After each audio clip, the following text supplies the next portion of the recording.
혹시 인형 뽑기 잘 하시나요? 뽑기는 안 됩니다. 매일 우리가 배출하는 막대한 양의 생활 폐기물, 그 처리장인 양천 자원해수시설에 왔습니다.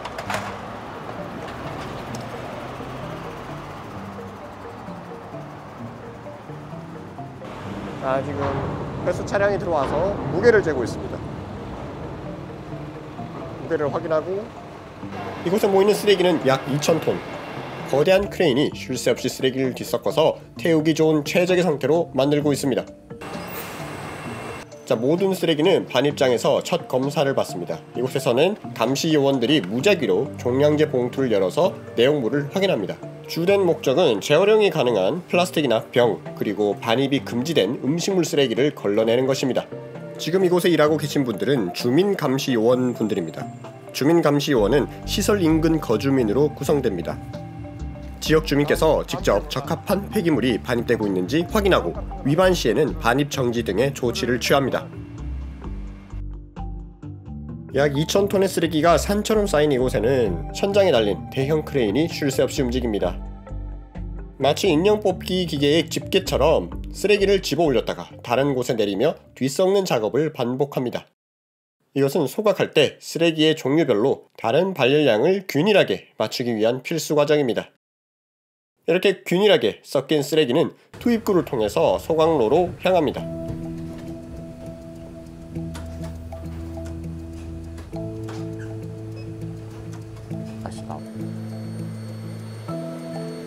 소각로 내부 법적 기준은 850도 이상인데 이것보다 조금 더 높은 900도 이상의 초고온을 유지하면서 이 뜨거운 불길 속에서 대부분의 가연성 폐기물들은 제로 변합니다.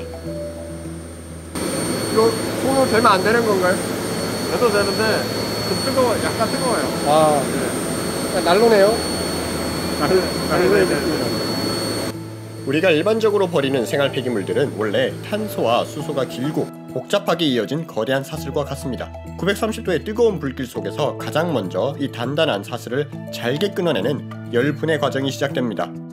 그리고 이렇게 잘게 부서진 조각들이 산소와 만나서 남김없이 타오르는 완전 연소를 통해서 마침내 자연에서 가장 안정된 물질인 이산화탄소와 물로 다시 태어나는 것입니다. 만약에 타지 않는 철재료 이런 것들이 들어가 있다면 소각 후에 고철 분리기를 통해서 회수되어 별도로 사용됩니다.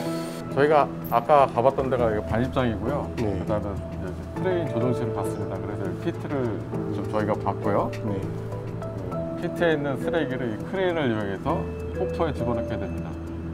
그때 타는 온도는 지금 930도고요. 법적으로 850도 이상 유지하게끔 되어 있습니다. 850도 이상이면은 웬만한 것들은 다 녹일 수 있는 건가요? 네, 가연물은 거의 다 탄다고 보시면 되고요. 네. 그때 타고난 재가 발생을 합니다. 그 재는 약 한 13%에서 14% 정도 발생을 하고요. 그거는 수도권 매립지에 매립을 하고 있습니다. 핵심은 여기서 발생한 뜨거운 연소가스를 그냥 버리지 않는다는 점입니다. 이 폐의 열로 증기를 만들고 터빈 발전기를 돌려서 하루 약 1300kW의 전기를 생산합니다.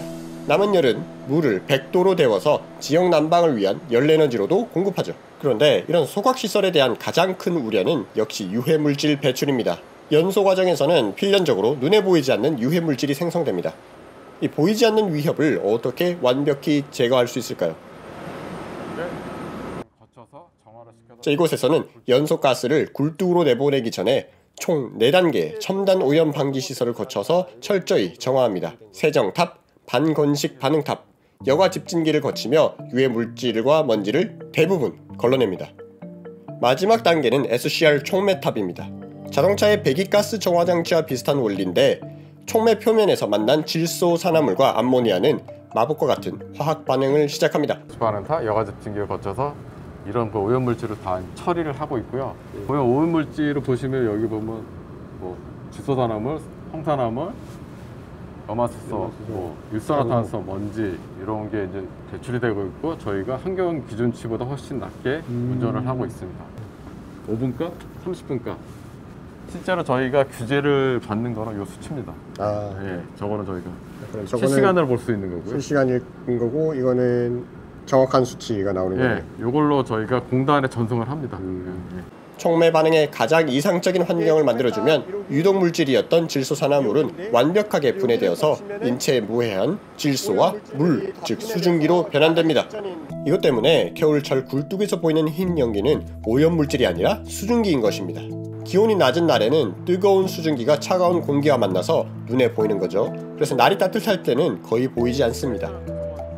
그리고 모든 데이터는 환경공단과 시설 입구의 전광판에 24시간 실시간으로 공개됩니다. 법적 기준치보다 훨씬 낮은 수치들이 이 모든 과학적 과정이 성공적으로 이루어지고 있음을 증명하죠. 우리는 매일 쓰레기를 버립니다. 끝이라고 생각했던 그 순간 사실은 새로운 시작이 되고 있습니다. 버려진 것이 에너지로 다시 태어나는 곳, 그곳이 바로 자원회수시설이었습니다. 자, 그럼 저는 여기까지 탐험을 마치고 저는 또 다른 지역으로 탐험을 떠나보도록 하겠습니다.